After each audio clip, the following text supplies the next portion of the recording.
नमस्कार, राजरत्न दर्शन न्यूज मध्ये तुमचे स्वागत आहे। आज आपण चालू घडामोडींवरील व्हिडिओ पाहणार आहोत। या व्हिडिओबद्दल असणारे तुमचे मत कमेंट मध्ये कळवा। चला तर मग व्हिडिओला आणि आजच्या विषयाला सुरुवात करूया।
पक्षाचे पालघर जिल्हा अध्यक्ष तथा ठाणे संपर्क प्रमुख श्री हितेश जाधव साहेब यांचेही स्वागत आहे।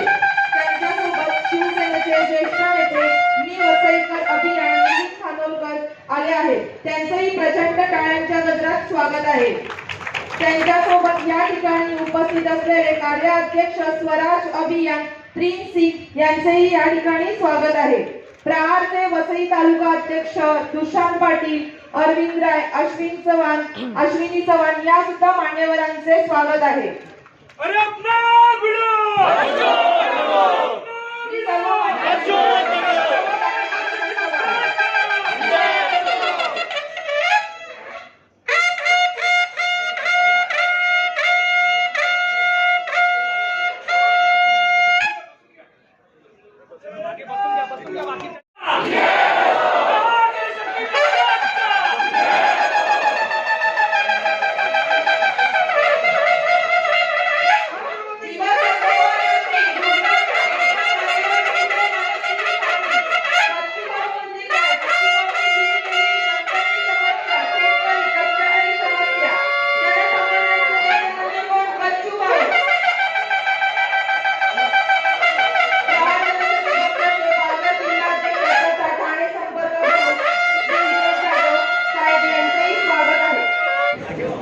मी मान्य श्री धनंजय गावडे साहेब यांना विनंती करतो की मान्य श्री श्री बच्चूभाऊ कडू यांना शाल श्रीफळ देण्याचा सत्कार करावा।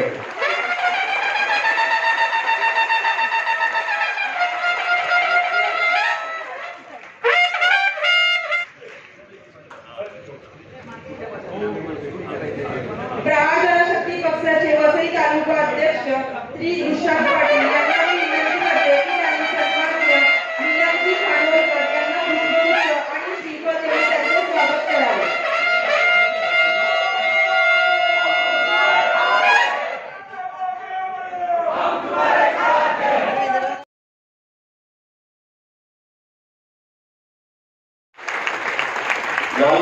विधानसभा वसई तालुके में समस्याएं तो बहुत है, हमने आपसे अभी चर्चा भी की और आप खुद जानते भी हैं।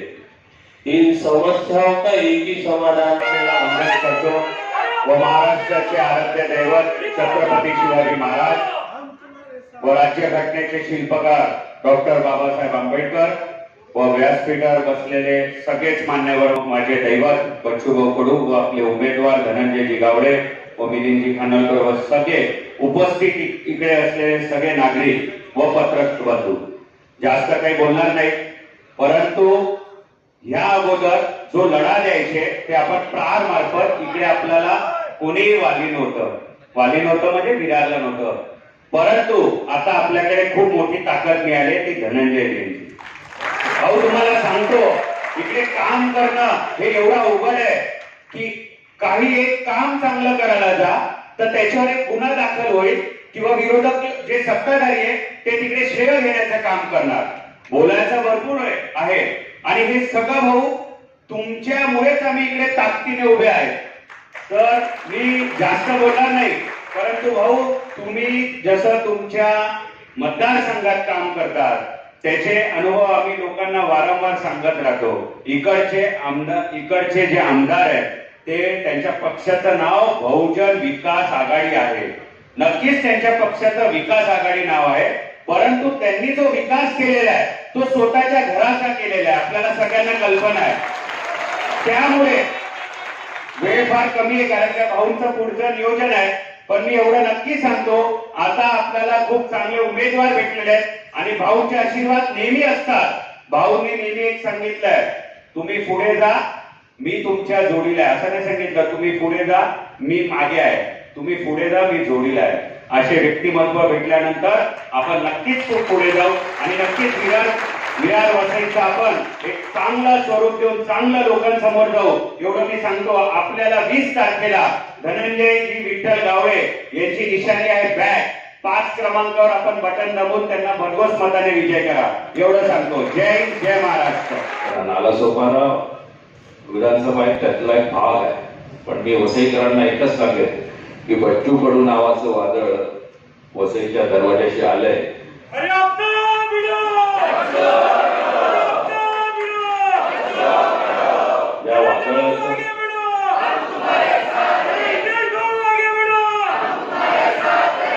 या वादळाचं स्वागत करा. या वादळाचं यासाठी स्वागत करा कारण वसईच्या हिताचे, वसईच्या विकासाचे दरवाजे कोणी उघडू शकत असेल तर ते फक्त बच्चू भाऊ कडू उघडले.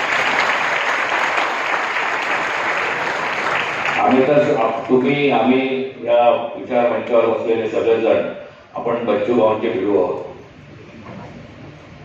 बच्चू भाऊ प्रश्न फार आहे तिथे, म्हणजे समस्यांचा एवढा अंबार आहे की आपण 2 दिवस बोललो तरी समस्या संपणार नाही.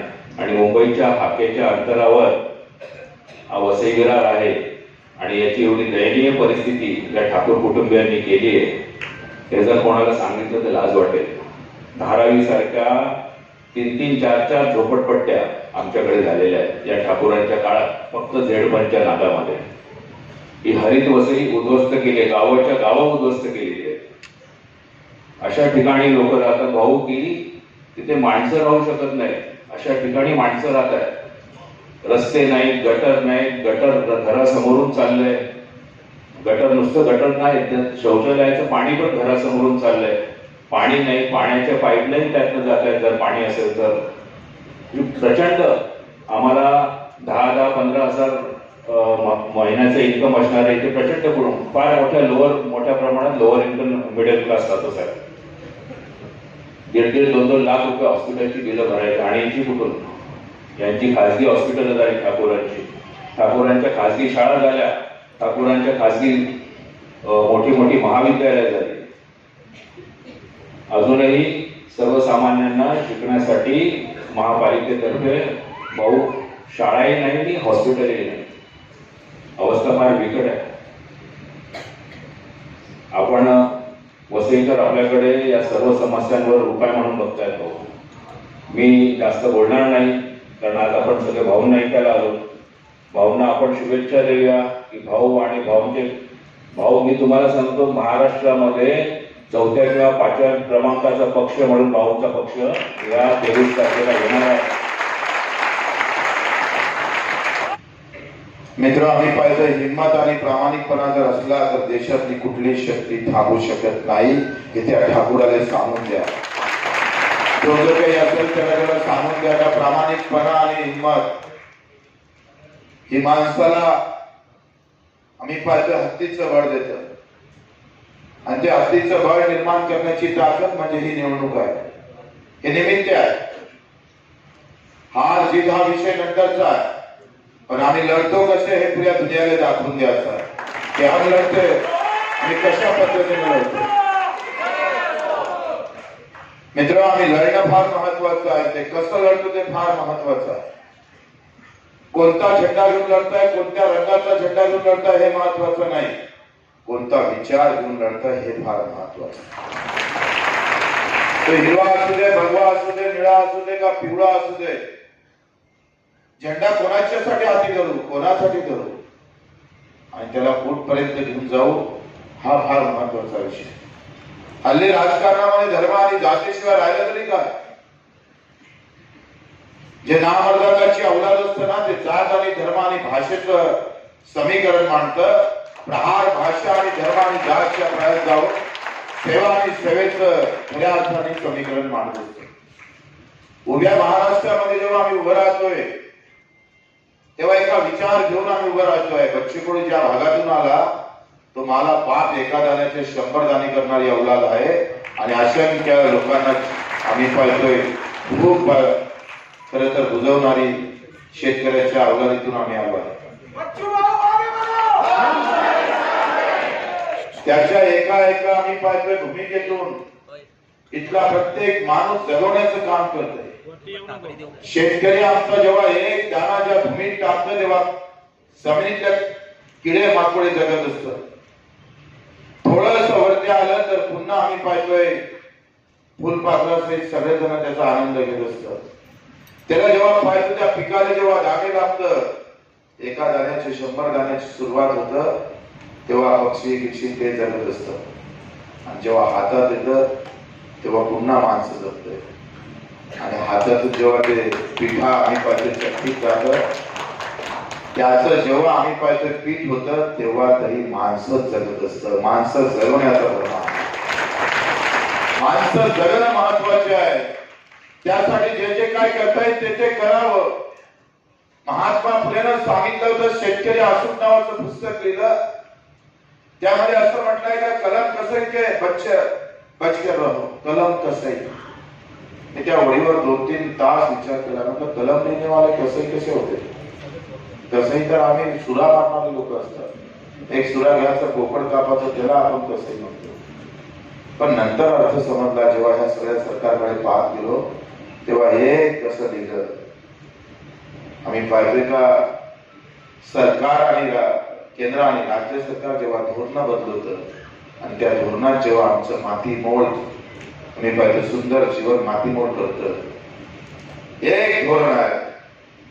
साधा आम्ही पाहिजे का अनधिकृत बांधकाम असेल किंवा आम्ही पाहिजे आम्हाला घर भेटण्याची व्यवस्था असेल त्या व्यवस्थेवर एखादं जर धोरण चुकीचं केलं तर लाखो घर बर्बाद होऊ शकतं. आता आम्ही पाहिजे का तेल आयात केलं आणि सोयाबीन उत्पादक शेतकरी मारून टाकला. कांदा निर्यात बंदी केली आणि कांदा निर्यात पिकवणारा शेतकरी मारला. लिहिलं काय केंद्र सरकार कॅबिनेट मध्ये 2 मिनिटाचा निर्णय झाला आणि 3 शब्द लिहिले कांद्याच्या निर्यात बंदी. एवढ्या याच्यात कांदा उत्पादक शेतकरी ठार झाला. कसंही जेवढा मारत नाही ना त्याच्यापेक्षा सरकार मारत आणि म्हणून कलम कसाईवाला होता आहे. कलम लिखनेवाला भी कभी कभी कसंही होता. आणि मित्र आपण हे सगळं करत असताना तुम्ही जे काय इतके लोक आहे भरपूर लोक आहेत. मला वाटतं काय 50-60 लोक येईल. पण धनंजय भाऊ तुम्ही एवढे लोक जमा केले हितेशने तुम्हाला मानाचा मुद्रा अर्पण करतो. जे जे काय असतं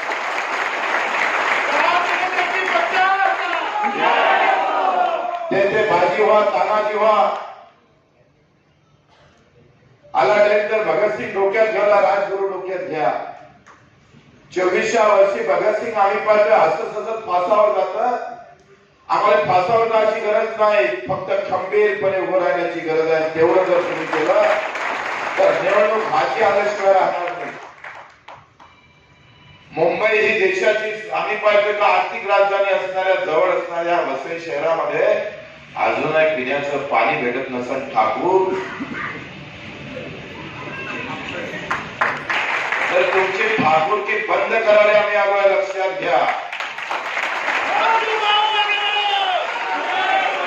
तुम्ही सामान्य माणसावर जेवढी दादागिरी करा बच्चू नेतावर अधिकारी को थोडा डरता है. अरे आम्ही सीएमच्या आणि पीएमच्या गावात सुद्धा जाऊन तिथं झेंडा रोवणारा बच्चू कडू आहे. ती प्रहार आहे. तुम्ही सामान्य माणसावर दादागिरी करा आम्ही तुमच्यावर दादागिरी करू सांगतो. जो सामान्य माणसाला त्रास देईल त्याच्यासाठी काही पण आणि कुठेही पण 350 गुन्हे दाखल आहे बच्चू कडूवर. देशातल्या सगळ्यात जास्त गुन्हे दाखल असणारा एकमेव आमदार म्हणजे त्याचं नाव बच्चू आहे. गर्वाने याच्यासाठी सांगतोय का एकही गुन्हा स्वतःसाठी नाही, आमच्या दिव्यांग बांधवांसाठी, शेतकऱ्यांसाठी एकही गुन्हा स्वतःसाठी. जेव्हा आमचा सामाजिक न्याय मंत्री राम मोघे जियार धरून काढत होता, आम्ही घरात घुसलो आणि 4 दिवस मुक्कामी होतो. हे आमचे नायिका आमच्या रामदास खोताय 4 दिवस मंत्री घराच्या बाहेर आणि मंत्र्याच्या घरी. मला मुख्यमंत्र्याचा फोन आला म्हणे मी 2 दिवसांनी येतो. म्हटलं आता 1 तासानंतर आले नाही तर तुमच्या घरात घुसल्याशिवाय राहणार नाही. सामान्य माणसाचा आवाज विधानसभेमध्ये आम्ही कधी कमी पडू दिला नाही. जेव्हा जेव्हा सामान्य माणसाच्या विरोधात सरकार उभं राहिलं तेव्हा एकटा होता, पण आम्ही पाहतोय सौ को भारी था बच्चू कडू. या सभेमध्ये जेव्हा आम्ही उभं राहतो तेव्हा चीरफाड करण्याचं काम करतो. तुमचे 3 आमदार आहेत आणि एकही आम्ही पाहतो 3ही आमदारांनी एकही गोष्ट त्या विधानसभेत साधी मांडली जरी असेल ना तर आम्ही काही हरवले तयार. कोणता नेता आम्हाला थांबू शकत नाही, लक्षात घ्या.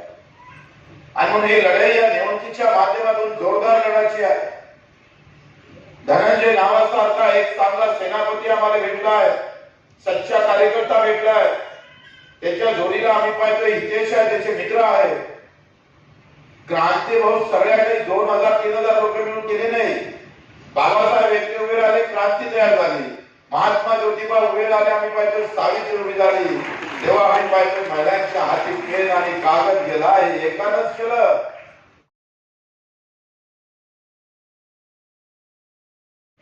मित्र, ही लढाई लढताना आता मला सांगितलं धनंजयनं का एका टँकरसाठी एका सोसायटीला पाण्यासाठी 70-80 लाख द्यावं लागतं. ते ग्लोबल सोसायटी असेल तर अनेक 50% शहराला पाणी आपण टँकरमध्ये देतो. इथं ऐकूनच हैराण झालं. म्हटलं आदिवासी भागात, गडचिरोली त्या भागात म्हटलं असतं तर मान्य केलं असतं. पण देशाची आर्थिक राजधानी असणाऱ्या 100 किलोमीटरच्या आत असणाऱ्या वसई विरारला जर आम्ही टँकरनं पाणी द्यायची गरज असत तर हे मात्र गंभीर आहे. आणि धनंजय भाऊनं अतिशय चांगला तोडगा काढला आहे. आम्ही या सगळ्या त्यातलं खास करून ग्लोबल जे सोसायटी आहे त्याला 3 महिन्याच्या आत पाणी देऊन नाही भेटलं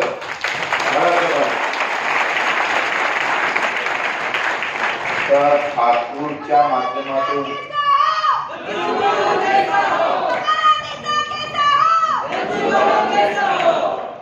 ठाकूरच्या हॉटेलला किंवा इस्टेटला जे पाणी जाते ते कनेक्शन तोडल्याशिवाय राहणार नाही.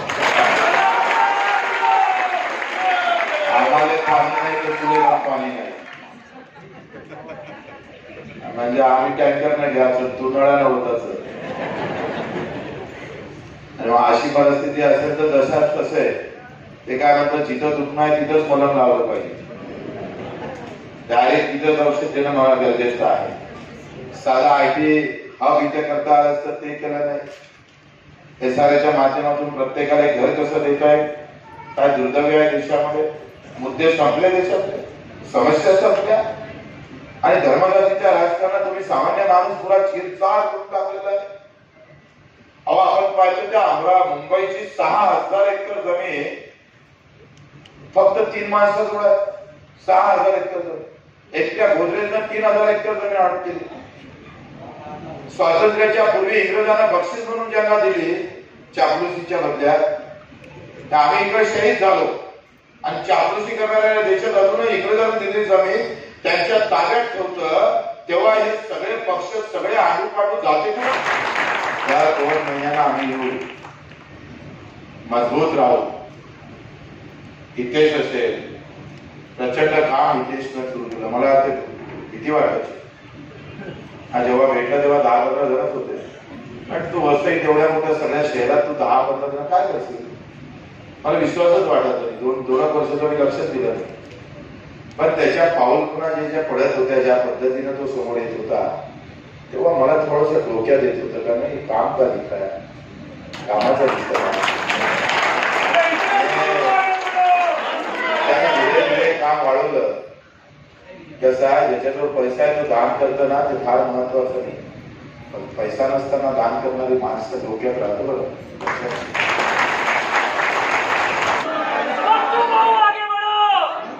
योगायोगानं बॅट चिन्ह आहे. ही सचिन तेंडुलकरची बॅट नाही, हे शेतकऱ्याची आहे, मजुराची आहे, ही सामान्य माणसाची आहे. ही अन्यायाच्या विरोधात फिरणारी बॅट. हा फक्त चंडूस मारायचा नाही आहे, जे जे आडवे येईल त्यालाही ठोकायचा आहे. आणि योगायोगानं 5वा नंबर आहे आणि माझाही 5वाच नंबर आहे. आम्ही ठरवलं नो बॉलवर चौका मारायचा आहे, म्हणजे आऊट पण होणार नाही आणि रन पण काढू.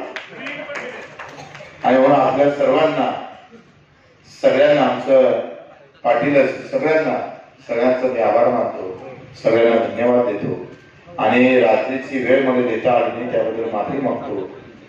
येत्या काळात निश्चितच, कारण तुम्ही दिवसात कमी वेळात एवढे लोक जमा केले आणि मी जर तुमच्या म्हटल्या वेळेवर आलं असतं तर त्याचं अधिक तुफान आलं असतं, पण ते येता आलं नाही कारण बऱ्याच लोकांना वेळ आमचा ऍडजस्ट होत नव्हता.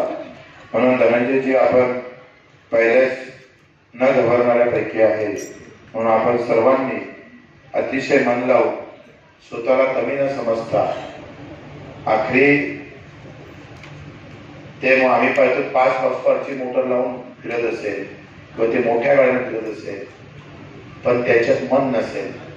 मित्र लक्षात घ्या का मोगल नेहमी का हरत होते, कारण ते पैशासाठी काम करत होते. छत्रपतीचे सैनिक मात्र रयतेसाठी काम करत होते. हा फरक आहे आणि तो फरक या निवडणुकीत दिसल्याशिवाय राहणार नाही अशी अपेक्षा करतो आणि ते 2 शब्द संपवतो.